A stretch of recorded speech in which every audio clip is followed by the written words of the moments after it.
میں بیٹھے بیٹھے اکتا گیا تو میں نے سوچا کہ کیوں نہ میں یہ جیپ لے کر یہاں سے نکل جاؤں۔ مسئلہ صرف سٹیئرنگ سیٹ پر بیٹھنے کا تھا۔ مجھے یقین تھا کہ ٹانگوں کی تکلیف کے باوجود میں جیپ ڈرائیو کر لوں گا۔ میں نے اکتا کر رائفل گود میں رکھ لی اور دونوں ہاتھوں سے آنکھیں ملنے لگا۔ اچانک مجھے ایسا لگا جیسے بالکل نزدیک کوئی آہٹ سی ہوئی ہو۔ میں نے پھرتی سے رائفل اٹھا لی اور ہلتی ہوئی جھاڑیوں سے فائر کرنے ہی والا تھا کہ منگل کی آواز سنائی دی۔ کامران بھیا فائر مت کرنا، یہ میں ہوں منگل۔ اس کی آواز میں نکاہت تھی۔ وہ لڑکھڑاتا ہوا جیپ تک آ گیا۔ اس کے زندہ بچ جانے پر مجھے خوشی ہوئی، مگر اس سے زیادہ تشویش اس کے زخمی ہونے کی تھی۔ میں نے پوچھا کیا تم زیادہ زخمی ہو گئے ہو منگل؟ زخم زیادہ خطرناک نہیں ہے مگر خون بہت زیادہ بہہ گیا ہے، اس نے نکاہت بھرے لہجے میں کہا۔ اور مرلی؟ میں نے جھجکتے ہوئے پوچھا۔ مرلی تو میرا ساتھ چھوڑ گیا کامران بھیا، منگل بلکنے لگا۔ وہ ہمیشہ کے لیے مجھ سے روٹھ گیا۔ تمہیں کیسے معلوم ہوا؟ میں نے پوچھا۔ کیا تم نے اسے دیکھا تھا؟ مرلی اور منگل دونوں مخالف سمتوں میں تھے۔ میں شروع سے جھاڑیوں پر نظریں جمائے رہا تھا۔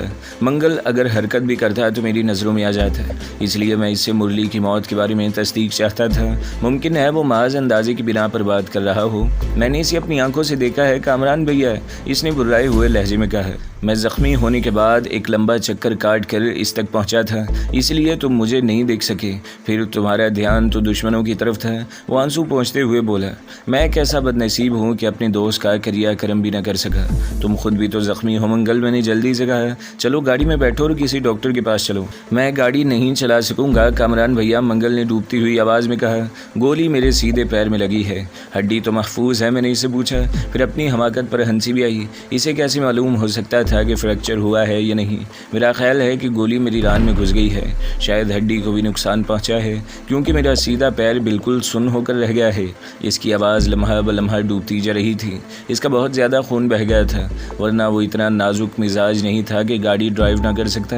ایسا کرو منگل، مجھے کسی طرح سٹیئرنگ سیٹ پر بٹھا دو، میں ڈرائیونگ کر لوں گا۔ اس نے جیپ کی پیسنجر سیٹ فولڈ کی اور سہارا دینے کے لیے ہاتھ میری طرف بڑھا دیا۔ میں نے اس کا ہاتھ پکڑا تو مجھے احساس ہوا کہ وہ بری طرح کانپ رہا ہے۔ مجھے دھچکا سا لگا۔ منگل جیسا شہزور جو ابھی کچھ دیر پہلے مجھ سے بھاری بھرکم آدمی کو اطمینان سے پیٹھ پر لادے چل رہا تھا، اب خود سہارے کا محتاج تھا۔ پیسنجر سیٹ فولڈ ہو جانے کے بعد سٹیئرنگ پر بیٹھنا مشکل نہیں تھا۔ میں نے ایک دو مرتبہ ڈرائیونگ سیٹ کی پشت کا سہارا لیا اور پھر پہلے کی طرح قیدی کے سینے پر بیٹھ گیا۔ وہاں سے کھسکتا ہوا میں فولڈڈ پیسنجر سیٹ پر بیٹھا، پھر سٹیئرنگ تھام کر بوقتے تمام سیٹ پر بیٹھ گیا۔ اس کوشش میں جیپ کا گیئر میری ٹانگ سے ٹکرایا تو تکلیف کی شدت سے میری چیخ نکلتے نکلتے رہ گئی۔ میں نے بمشکل تمام ہونٹ پر ہونٹ جما کر حلق سے خارج ہونے والی چیخ کو روکا۔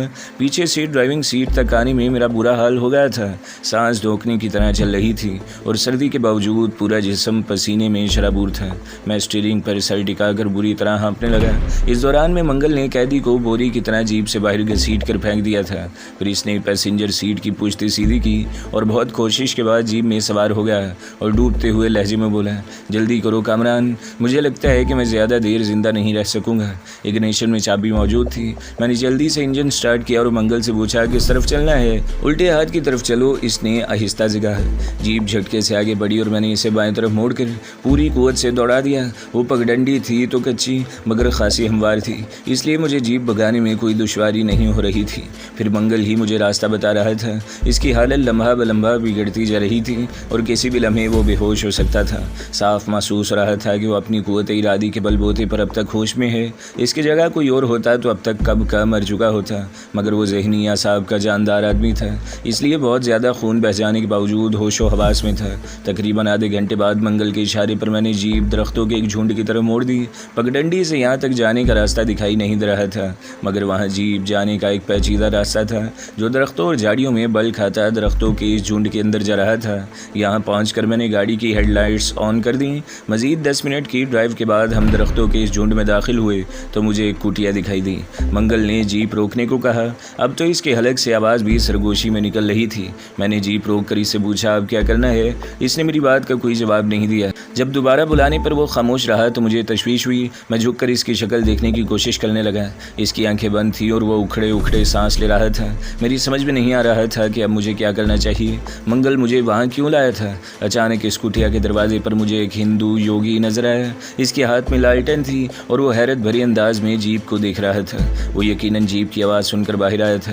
وہ غالباً اس انتظار میں ہوگا کہ جیپ میں سے کوئی اترے گا، مگر ہم دونوں میں سے تو کوئی بھی اترنے کے قابل نہیں تھا۔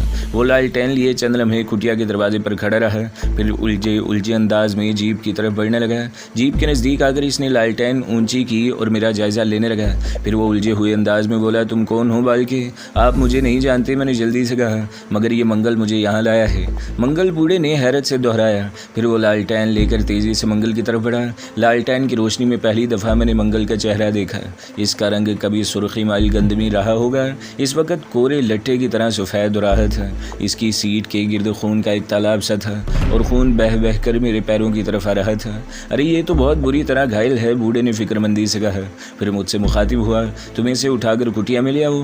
میں تو خود بھی گھائل ہوں، میں نے جلدی سے کہا، میرے پیروں میں بھی گولیاں لگی ہیں، بس کسی نہ کسی طرح یہاں تک پہنچ گیا ہوں۔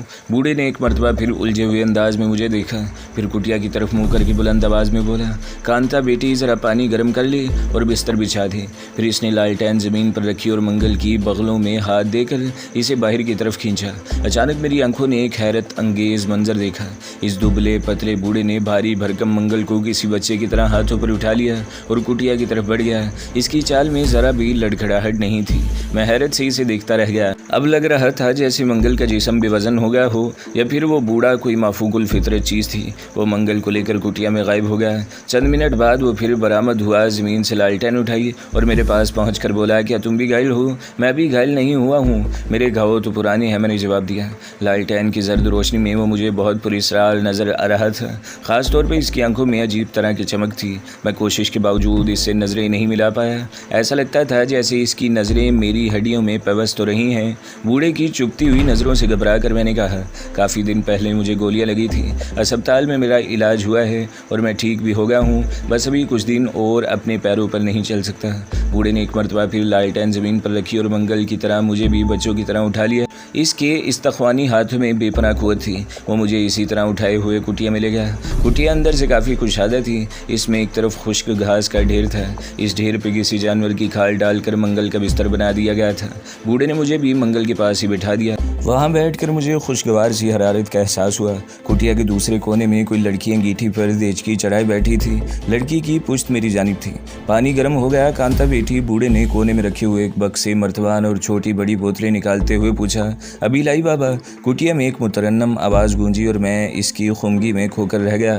اس دوران میں بوڑھے نے ایک پیالے میں پانی لے کر اس میں کئی صفوف حل کیے تھے اور اب وہ پیالہ لے کر منگل کی طرف بڑھ رہا تھا۔ اس نے سہارا دے کر منگل کو اٹھایا، مگر اب وہ ہوش و حواس سے بالکل بیگانہ ہو گیا تھا۔ پھر بوڑھا چمچے سے اپنی تیار کی ہوئی دوا کے قطرے منگل کے حلق میں ٹپکانے لگا۔ چند قطرے پیتے ہی منگل کی حالت سنبھلنے لگی اور اس نے چند لمحوں بعد آنکھیں کھول دیں۔ اس نے ویران نظروں سے بوڑھے کو دیکھا، پھر کچھ کہنا چاہا مگر بوڑھے نے اسے خاموش رہنے کا اشارہ کیا اور بولا، پہلے یہ پی لو پھر کچھ بولنا۔ بوڑھے نے منگل کو سہارا دے کر ایک مرتبہ پھر اٹھا لیا اور پیالہ اس کے ہونٹوں سے لگا دیا۔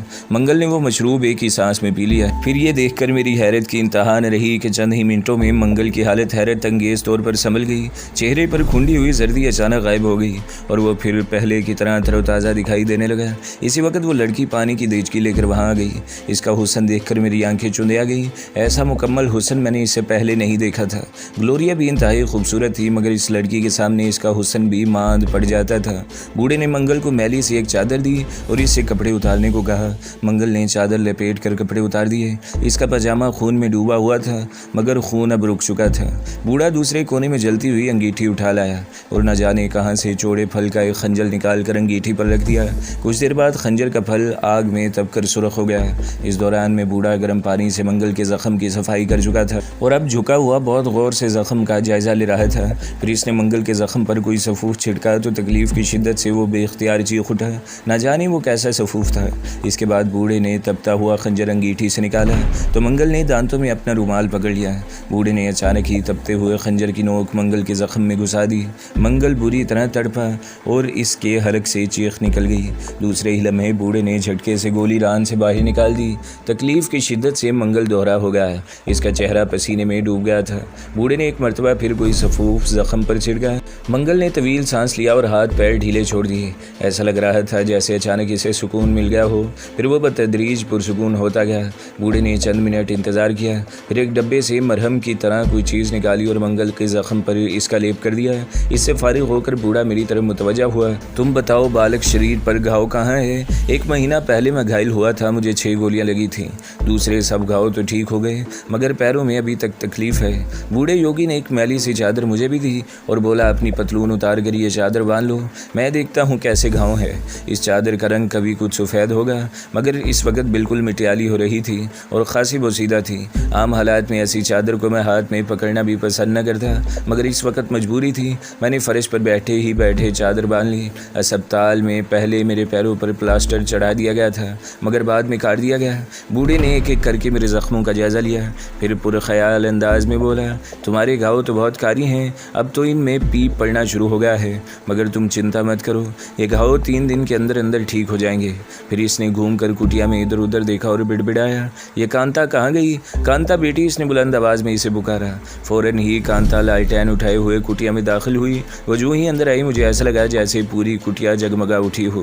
بیٹی ذرا مجھے وہ بڑا ڈبہ اٹھا کر دینا، اس نے کٹیا کے کونے میں رکھے ہوئے ڈبے کی طرف اشارہ کیا۔ کانتا نے کوئی جواب دیے بغیر لالٹین نے کونے میں رکھی اور ڈبہ اٹھا لائی۔ بوڑھے نے ایک بوتل میں سے کوئی محلول نکالا اور اس میں صاف ستھرا کپڑا ڈبو کر میرے زخم صاف کرنے لگا۔ مجھے ایسا لگا جیسے میرے زخموں پر تیزاب چھڑک دیا گیا ہو۔ میں نے دانت پر دانت جما کے بہت مشکل سے اپنی چیخوں کو ضبط کیا۔ اس کوشش میں سردی کے باوجود میرا جسم پسینے میں نہا گیا۔ بوڑھے نے 2-3 منٹ تک توقف کیا، پھر اس نے ڈبے سے ایک مرہم نکالا اور میرے زخموں پر اس طرح لیپ کر دیا۔ مجھے ایسا لگا جیسے میرے زخموں میں اچانک ٹھنڈک پڑ گئی ہو، جیسے کسی نے میرا سارا درد چوس لیا ہو۔ پھر بوڑھے نے بڑے سے تانبے کے گلاس میں مختلف بوتلوں میں سے چند قطرے نکالے اور اس میں پانی ملا کر میری طرف بڑھا دیا اور بولا اسے ایک سانس میں پی جاؤ، ابھی تمہاری ساری تھکن اتر جائے گی۔ میں نے گلاس اس کے ہاتھ سے لے لیا اور وہ بدمزہ اور کڑوا مشروب ایک سانس میں پی لیا۔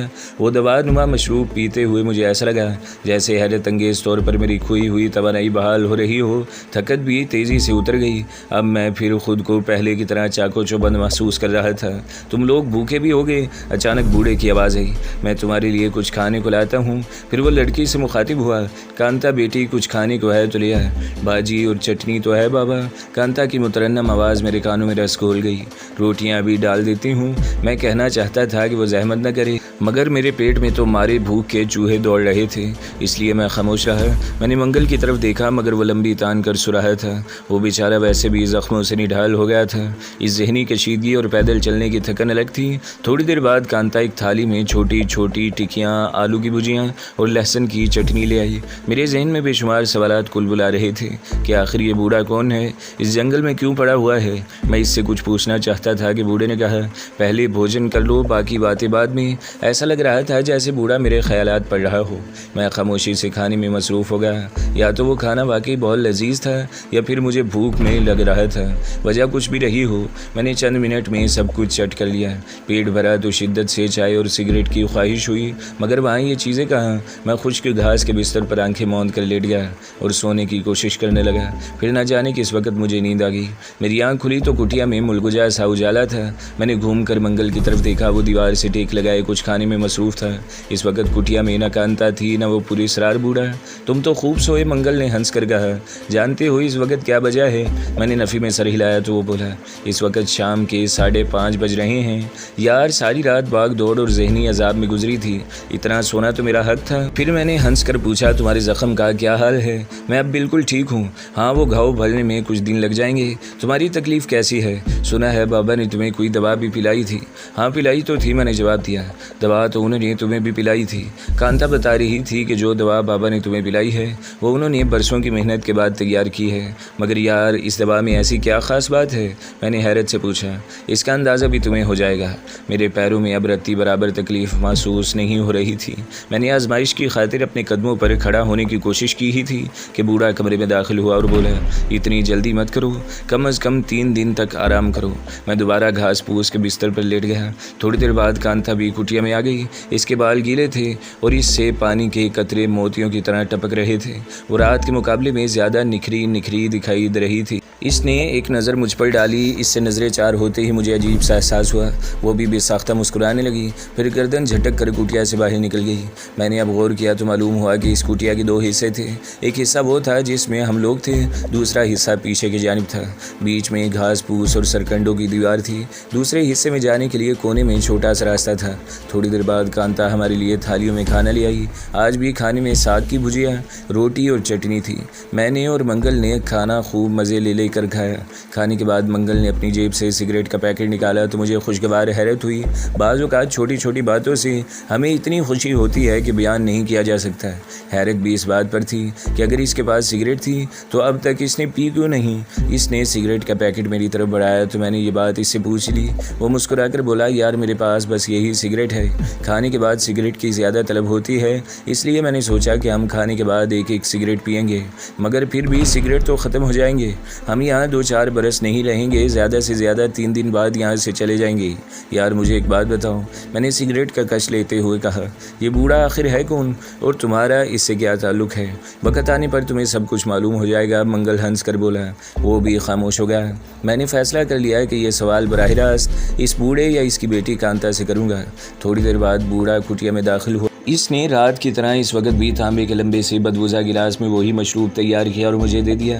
میں نے انکار کرنا چاہا مگر بوڑھے کا خلوص دیکھ کر ہمت نہ پڑی۔ میں وہ بدمزہ مشروب ایک ہی سانس میں چڑھا گیا۔ وہ مشروب پی کر مجھے ایسا لگا جیسے میری طاقت میں کئی گنا اضافہ ہو گیا ہو۔ اس مشروب میں خاص بات یہ تھی کہ اسے پینے کے تھوڑی دیر بعد نیند کے جھونکے آنے لگتے تھے۔ کل رات بھی یہی ہوا تھا۔ کھانا کھاتے ہی میں بے سود ہو گیا۔ آج بھی اسے پیتے ہی میں گہری نیند سو گیا۔ میری آنکھ کھلی تو کٹیا میں تاریکی تھی مگر چڑیوں کی چہچہاہٹ سے اندازہ ہو رہا تھا کہ صبح ہو چکی ہے۔ منگل گہری نیند سو رہا تھا۔